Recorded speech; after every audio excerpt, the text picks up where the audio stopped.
Telugu taste బడ్స్కి స్వాగతం. ఈరోజు సింపుల్గా మటన్ కర్రీ ఎలా చేసుకోవాలో నేర్చుకుందాం.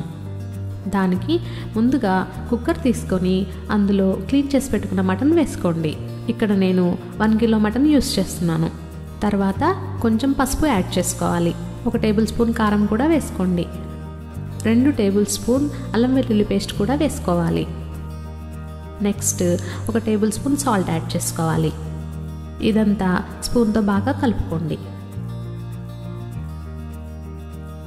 తర్వాత కొంచెం వాటర్ యాడ్ చేసుకోండి. ఇప్పుడు కుక్కర్ మూత పెట్టి విజిల్ కూడా పెట్టుకొని ఒక 4 విజిల్స్ వచ్చేంత వరకు కుక్ చేసుకోవాలి. తర్వాత మటన్ కర్రీకి మసాలా రెడీ చేసుకుందాం. దానికి మిక్సీ తీసుకొని 2 టేబుల్ స్పూన్ జీలకర్ర వేసుకోవాలి. 1 టేబుల్ స్పూన్ ధనియాలు కూడా వేసుకోండి. కొంచెం దాల్చిన చెక్క వేసుకోవాలి. 5 లవంగాలు వేసుకోండి.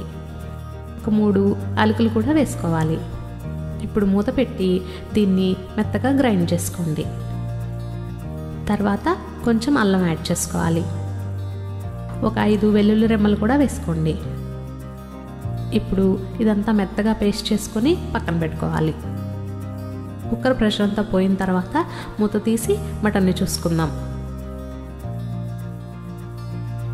ఆ తర్వాత ఒక ప్యాన్ తీసుకొని అందులో కొంచెం ఆయిల్ యాడ్ చేసుకోవాలి.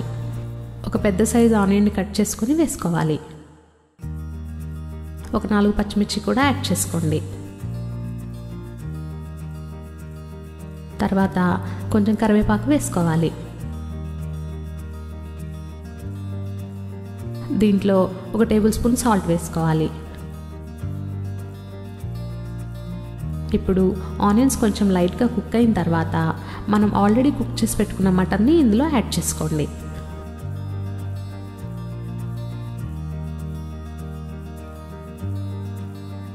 కొంచెం సాల్ట్ కూడా వేసుకోవాలి.